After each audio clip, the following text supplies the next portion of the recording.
таң атпастан биздин студиябызга жүзүндөгү жылмаюу нур дагы да болсо биздин дагы маанайыбызды көтөргөн коногубуз дагы орун алды. Ал ким десеңиздер, мээримдүү эне, мыкты өзүнүн ишин билген журналист Айгерим Акылбекова. Саламатсызбы? Кош келипсиз. Саламатсыздарбы? Чоң рахмат чакырганыңарга. Эжеге дайыма эле мына ушул журналисттердин таңы эртең менен кандай башталат деп суроо берейин деп атам дагынын. Себеби сизди көбүнчө эртең менен эрте жумуштан көрөбүз да.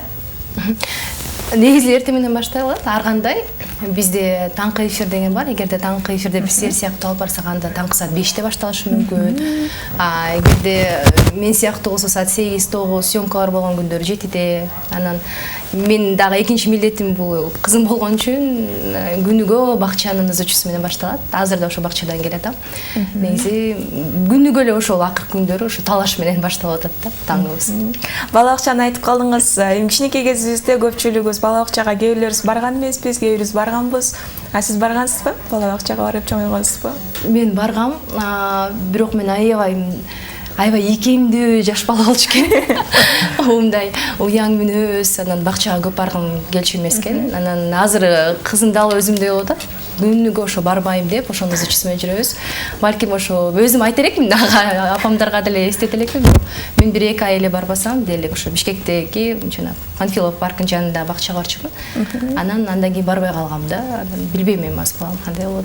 Негизи барыш керек деп ойлойм балдар.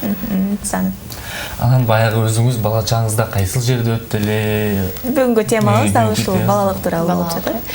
Мен эфирге чейин маек башталган чакта айтып койгон, мен бала чагым силерге кызыксыз деле болушу мүмкүн деп. Себеби көп эле бизде белгилүү адамдарбы, же болбосо мындай маектин башына дайым айтышат го, мен бала чагым бул айылда, бул тоонун жанында, бул жерде, суунун башында өткөн деп. Анан ансаарында менде андай деле кызыктуу деле нерсе жок. Себеби мен Бишкекте төрөлүп өскөм. Бир канча жыл жер тамда жашап, кийин Балконский болуп өстүк. Ошол жаңы эмес, микрорайондордун биринде өскөм деп айтсам болот. Анан азыр дагы негизи мен айыл көп кыдырып, көп съемкаларда жүргөндүктөн, чын эле баягы жумушума байланыштуу уй саап, эчки саап, бей саап көрбөсөм, аларды билбейм, мал менен өскөн эмесмин. Ошон үчүн айрым учурда кызыктай бир суроо берип калсам, көрүүчүлөр таң калышат. Кече эле айылдан келип өзүм эмне болуп атат депчи. Мен чындыгында эле айылдын жашоосу менен такыр тааныш эмесмин да. Таятам да, чоң атам да эрте көз жумгандыктан барып жашаган эмесмин өмүрүмдө. 19 жашымда ошо туулган жериме баргам деп айтсам болот. Ошон үчүн көпчүлүгү таң калышат да. Азыр айтып коеюн, учурдан пайдаланып, чын эле айылдын жашоосу мен үчүн чын эле. Мен шаардыкмын деп да айта албайм, анткени биздин үйдө абдан консервативдүү ата-энемдин көз караштары, өтө катуу тартипти кармаган, мындай шаардыктардай да тарбия бербеген. Ошол эле кезде айылдын жашоосунан дагы балким тилекке каршы алысыраак болуп чоңойдук. Балалыгым кыскасы ушундай өткөн деп айткан. Көчө мен өздүк бала чагыңыздан окуп калдым. Баягы балалыкты эскерип да жаздыңыз. Кичине чагымда эрте чоңойгонду кыялданчу элем депчи. Ошо тууралуу кененирээк жалпы маалымат бересиз. Өкүнбөйсүзбү дейсизби? Эми ал баардык эле адамдардын кыялы болуш керек. Өзгөчө аял кишинин курагы боюнча ар кандай стереотиптерди, сөздөрдү айтып калышат. Шакабаларды, мисалы, чын эле мен деле мектепте окуп жүргөндө өзүмдү 20 жаштан кийин аябай улуу, бир аял айым сезчүмүн. Азыркыдай эмес деп коем. Азыр түшүнүп атам, жаш элемин деп. Анан азыр тескерисинче жаш болгум келет да, барган сайын өзгөчө эне болгондон кийин деп сиздер сыяктуу мисалы чакырып эже десем деп таң калып калат экенсиң. Баягындай нерсе жок да. Бала чагым менен айта турган болсом, көпчүлүк билбеши мүмкүн. Менин фамилиям Бердибаева, Акылбекова эмес да. Бул Акылбекова атам аты, псевдоним катары чыкканбыз. Бердибаева мен 9 атам 9 бир тууган, 9 эркек менен чоңойгом. Алардын фамилиясы Бердибаев болгон үчүн мен силердин өздүк карындашыңар болом деп Бердибаева болуп алгам. Ошон үчүн чалчаңдап, аларга эркелеп, ушунча каалаганды кылдырып чоңойгом да. Балалыгым алардын айтып калышат, коляска кереги жок болчу, анткени 9 эркек 9 жагын көтөрүп чоңойтуп койгон деп. Мына ошол эркек балдары менен чогуу өскөн кыздын мүнөзү дагы бир аз мырзалардыкындай болуп калат дейт да. Негизи эле мүнөзүңүз кандай? Тарс-турс. Ачыкмын, урушсам урушуп кетем, жарашып кетем, бирок абдан жакшы жерим кекчил эмесмин. ооба чын эле ошондой болуп калат экен. Негизи биринчи класска мектепке барганга чейин чачым кыпкыска эркектердикиндей болчу. Анан дайыма шым кийген, эркек мүнөз адатым бар болчу. Кийин эле өзү эле мектепте ошо улкастерде окуп жүргөндө кызга айланып баштадым окшойт. Ошончо назик болуп, бирок мага ошол деле тарбия жаккан да. Себеби мен өзү негизи эле кыздарды абдан назик, мынтип уялчаак, ийкемдүү кылып чоңойтконго негизи каршымын. Демек мындай эки жакты тең көрсөң, анан өзүңө ошол жактын жакшы сапаттарын тартып алсаң керек деп ойлойм. Сонун. Жакында эле баягы эс алууга да чыгып келдиңиз, башка мамлекетке дегенде ошол мамлекет кайсынысы менен сизди өтө кубандырды десем болот? Эмнеси жакты? Негизи мен өзү саякаттаганга көп аракет кылам. Жакында эле ой бүлөбүз менен Түркияда болдук. Жыл сайын кышында эс алуу учурумда телефонумду өчүрүп, кадимкидей баардык мессенджерлерди өчүрүп, чет жакка чыгам. Балам менен, апам менен, чоң энем менен ар кандай да шартка жараша. Анан негизи ушуну башкаларга да сунуштайт элем. Анткени биз бир жыл бою тынымсыз иштейбиз. Бизде тилекке каршы бир эс алуу маданияты жакшы калыптана элек да. А эгерде сен бир жылда бир өзүңө ошол акчаны балки бөлүп, өзүңө убактыңды жумшай турган болсоң, дагы мындан да көп энергия ала аласың да. Европа мамлекеттерин жалгыз кыдыргам, мисалы Кытайда болгом, Египетте болгом, Түркияны мен айтпайм, абдан мага тамак ашы албетте. Ал жактан 5 килограмм кошуп келип эле анан бир аз арыктап баштадым. Кайра бул жактын тамак ашына көнө албай. Анан бирок бул жерде башка эс алуунун быйылкы өзгөчөлүгү 6 адам бүт жалпы ушу ата-энем баарына ушу уюштурган, баары барып келди. Анан жакындарың сүйүнүп атса сен деле кошо сүйүнөт экенсиң, сен деле кошо эс алгандай болот экенсиң. Ошол нерсе өзгөчөлүк болду окшойт. Мындай эми албетте түрктөрдөн бизде үйрөнө турган көп нерсе бар. Ошол эле кызмат көрсөтүү сервис жагынан ошондой сыяктуу эле акчаны эгерде биз эми тилекке каршы көлгө же башка жакка коротсок, мындай эс алуу бизге тартууланбайт болчу да. Ошонусу абдан өкүнүчтүү. Дал ушул эс алуу, дал ушул жерде отуруңузга деле бул албетте сиздин баягы эмгегиңиз, Ол канча жыл окуп, азырда болсо иштеп атасыз. Анан ушул кесипти дегеле өзүңүз мындай каалап эле, өзүңүз чын дилиңиз менен берилип, анан тапшыргансызбы, же болбосо бирөө журналист болуп кетиптир, мен ошондой журналист болом деп эле тапшырып алгандар да болот да? Жок, кандай ойлогон эмесмин. Өзүмдүн жакшы көрүп тандаган кесибим болгон. Негизи башында мектепте окуп жүргөндө алып баруучулук кызматтарды көп аркалагам, маданий иш-чараларды. Анан мен ойлочумун, журналист бул сулуу кийинип алып, дайыма жашнакай көйнөкчөн туруп алып, анда азыркы жолугум кышайтып алып барган видеолорун көрбөйм, ойлогом да, элестеткен да эмесмин да. Туруп алып, анан кийин саламатсыздарбы, сахнада деп алып барат деп, аябай ошентип элестетип тапшыргам да. Ошондой эле болот деп ойлогом чындыгында. Анан окуу жайда окуп жүргөндө деле ошо биринчи, экинчи курстарда алып баруучулук кызматта жүрдүм. Бирок баары бир мен агандай төп келе албайт экен. Ага да аябай чоң талант керек экен. Анан өкмөттө ошо жүрдүп, пресс-службада тажрыйба өтүп жүрүп, анан азаттыкка келип калдым. Ошондон кийин социалдык, саясий чөйрө ошо мага көбүрөөк ынайт экен деп ойлоп калдым. Азыр эми андай иш-чараларды алып бара албайм. Тилекке каршы. Анан жанагындай сиз айткандай мындай жашнакай көйнөктүн ордуна мындай жөп-жөнөкөй болуп кийинип алып, эфирде анан элдин жашоосун кыдырып жүрөбүз да.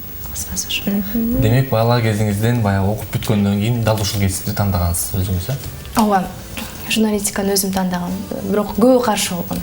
Айрыкча байкелериңиз каршы болсо керек, Эмнегедир байкелерим мага эч качан тыюу салган эмес, эч нерсеге азыр деле салбайт. Алар билбейм, менин мүнөзүмдү билишет. Мындай кандай күн болбосо мен ката кетирсем дагы күлүп эле чыгышкан эмес да.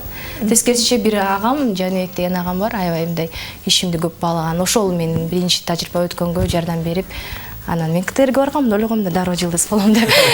КТРге анан 3000 сом сурап калгам практикага, ошон үчүн кирбей калып, анан чакан башка бир студияларды берели, ошо байкемдин сунуштоосу менен кичинекей нерседен баштасаң жакшы болот деп, анан ошол жака барып, өкүнбөйм. 2 жылдан кийин кайра КТРге эфир аркылуу кирдик, азаттыкта иштеп калдым да 3-чү курсумда. Анан өзүңүз айтып калдыңыз, жоолукту кыйшак салынып алып, айылды айланып, дегеле ушул кайсыл айылдын жашоосу сизге аябай жакты, кайсыл жакта мындай кызыктуу, биз билбеген, мисалы шаарда жүрөбүз, же болбосо райондордо жүрөбүз, биз билбеген кызыктуу окуялар бар экен. Кече жакында ушу Инстаграмдан көрүп калдым, Орус улутундагылар жашаган айылга да бардыңыз. Ошолор тууралуу айтып берсеңиз.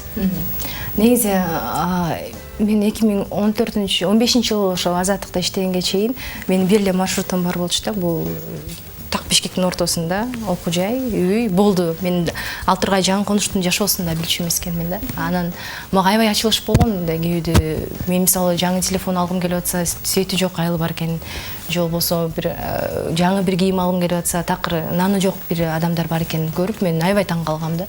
2015-жылдан баштап эле кыдырып жүрөбүз. Себеби биздин жумуш ошол, мигранттарга да, чет жактарга да чыгып, анан тиги жерлерди, региондорду, аймактарды кыдырып, былтыртан баштап кайра Данисте деген ошо жаңы долбоор менен иштеп баштадык. Негизи бул жаңы долбоор эмес, форматы бир аз өзгөрдү. Жарым жыл ичинде көп эле кыдырдык. Анан ар бир айыл, ар бир жер, ар бир аймак өзгөчө бир башкача бир мындай маанайда тосуп алат. Мындай меймандостук, чыныгы бир сыпайылык, анан жашоого болгон топуктук ошол жерде сакталып калгандай.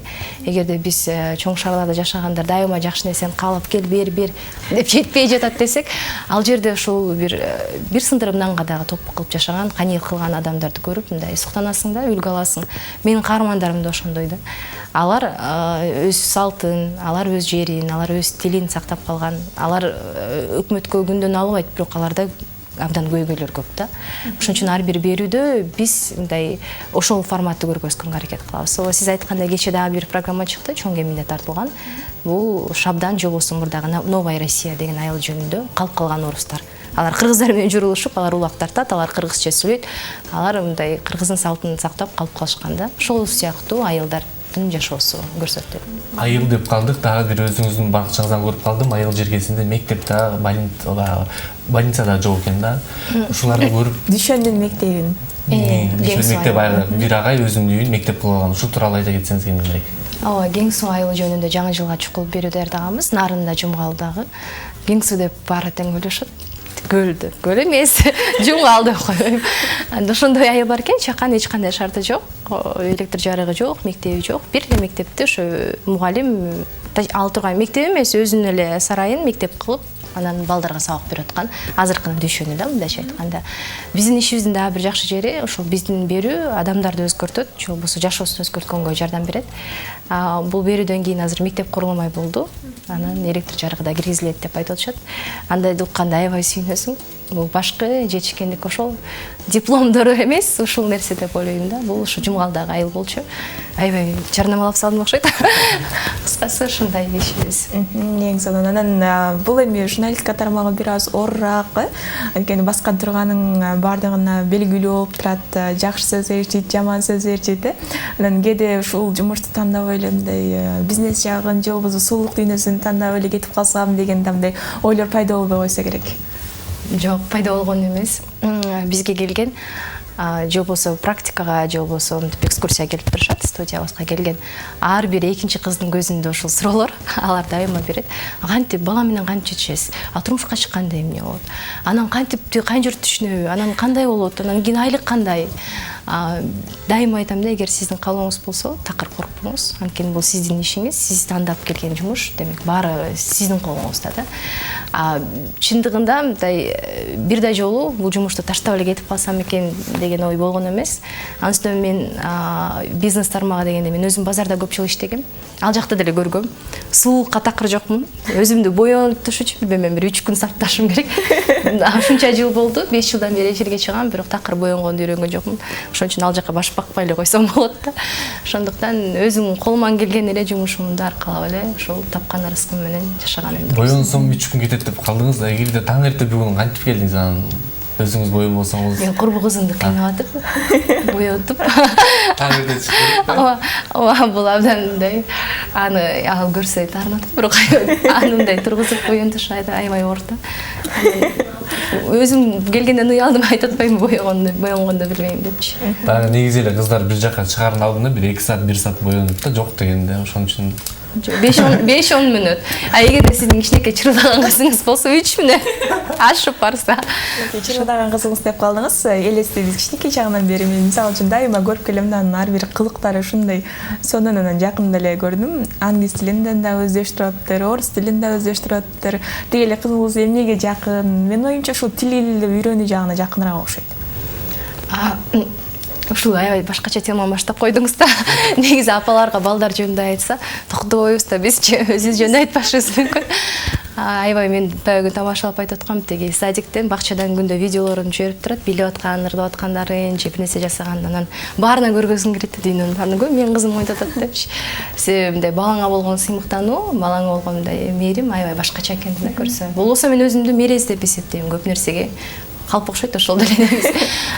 Элес азыр 3,5 чыкты. О элес Инстаграмдан төрөлгөндөн баштап мен андай ошол биздин сүрөттөр калсын, видеолор эсте калсын деп жарыялап жүргөндүктөн элдин алдында эле чоңоюп бараткандай туюлат. Көбү биринчи, экинчи суроосу элес кандай жүрөт деп. Элес кайда жүргөнүн да билишет. Мүмкүн тилге деле ктап жаткандыр. Азыр мындай куракта бала баардык нерсеге жакын болот экен. Кээде сүрөт тартат, ырдайт, бийлейт, жоктук мүнөзү бар, мамасына окшош көп нерселери.